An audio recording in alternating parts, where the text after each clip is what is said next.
Hi, everyone, and welcome to another episode of Dialogues from the President's Corner, featuring Dr. Zarda, President of Greensboro College, as well as our special guest today, Stephanie Stark, Director of Human Resources here at Greensboro College. How are you both doing today? Good. How are you? I'm doing well. Doing well. It's feeling like summer out there. Yeah, unfortunately, I like the cold. New Yorker.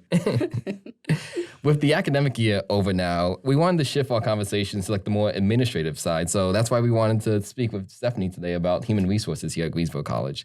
So Stephanie, just a little bit about your background. Can you tell us about your experience prior to GC, and have you always worked in human resources? So I actually started my career in the military. So I joined the Navy after high school for 4 years. And that actually led me wanting to go to school for HR. So I started my bachelor's in business and focused in HR. So I've been in HR for 9 years. I've been in different industries. And I've also been in the Army National Guard now since 2015 as a human resources officer. And I also do public affairs for them. So I do that once a month, 2 weeks out of the year. So I'm getting ready to leave next week. But higher education, I've been on 3 campuses, and I really loved it. So I wanted to get back to it after being in manufacturing for the last 3 years. Okay, so Dr. Zarda, about the idea of human resources, Stephanie's been here about a year now. How do you think it's changed and, adjusted over the years? Well, I would compliment Stephanie coming on board in the middle of a pandemic during the Great Recession, or the Great Resignation, I guess is what I should have said. The workplace is different than it was just a few years ago. It's pretty well clear to everybody, I think. But at Greensboro College, there's just a different attitude about what the relationship between the employee and the college should be, both faculty and staff. And Stephanie has really helped us get our head around that and try to adjust, because things are different now. Stephanie, could you describe the role of human resources at Greensboro College and how you and the department serve faculty and staff? Sure. So, since I said this has been my 3rd campus that I've been on, I was at USC before, and that is a completely different environment. You're talking about, over 50,000 students and about 15,000 employees. Here, we're a very small community, which is great. You get to know everybody. So there, I was actually assigned to the College of Nursing. So think about that. Here, I'm a kind of a one-person shop, and I also have a payroll and accounting specialist with me.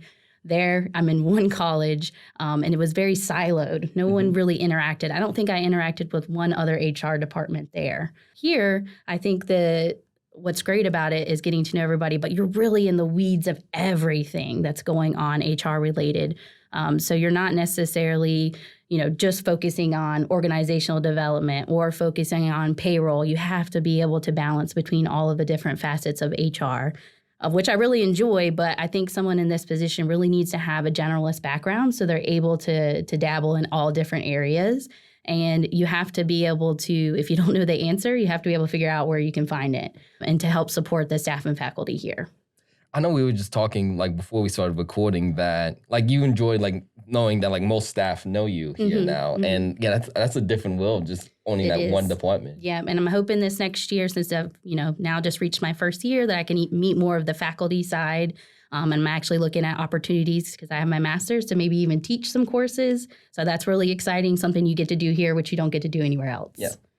Can you describe some the latest trends in human resources regarding turnover, hybrid work, and DEI initiatives? I think for the trends since the pandemic, we were talking the other day about how it's really changed people's perspective, right? So either you were laid off because the company just couldn't continue your position. So maybe you decided to do a career change, or maybe you just enjoyed having that remote work opportunity. You decided you needed to find a position that could still fulfill that once you had to come back to work. So we've done that here at Greensboro College. There's some flexible work arrangements that you can have in your departments. Right. And some fields just don't fit that. Right. There's no way that they can work remote, because they are positions that have to be in person. So I think people have really seen, OK, I've worked remote now. I was successful in it. I just want to continue down that path. So they may have went and got a degree during the pandemic and then, switched course.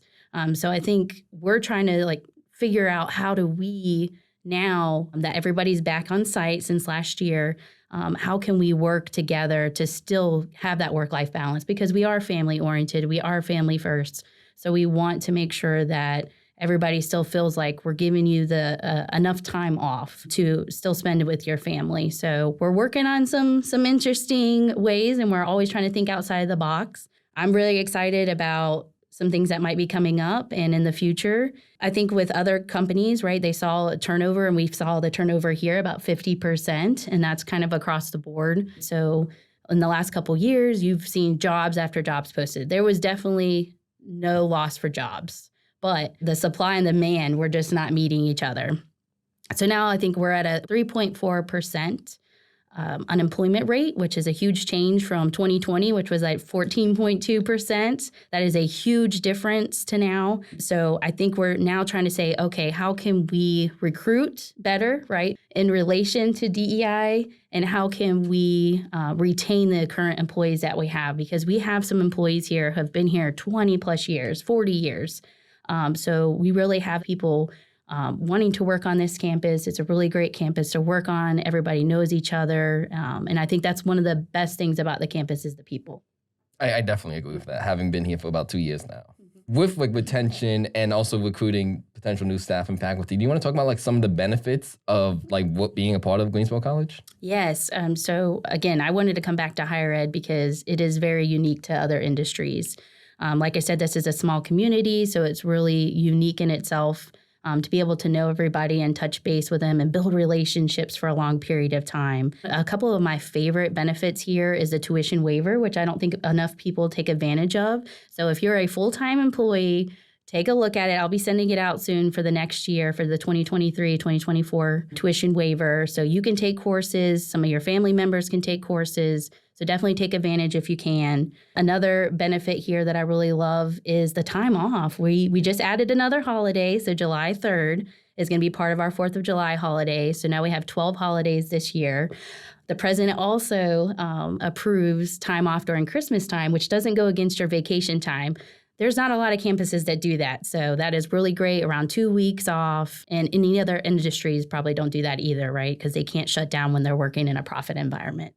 So I think we have a lot of really unique ability to allow you to have that time, and some of the things that we're working through to not meet the market, but kind of get ahead. For the salaries, we know we can't compete, but what we can do is try to find a way to be a little bit more flexible. So one of the policies we're looking at implementing is an unlimited PTO plan. So instead of what we currently have, which is sick, personal, and vacation time split up, it would all go into one bucket and there wouldn't be a set amount. So that's something that we're looking at right now. We've also heard from staff and faculty about, can we implement a maternity or paternity policy? That's also something that we're looking into right now, because when you are building your families, we want you to have that time with them.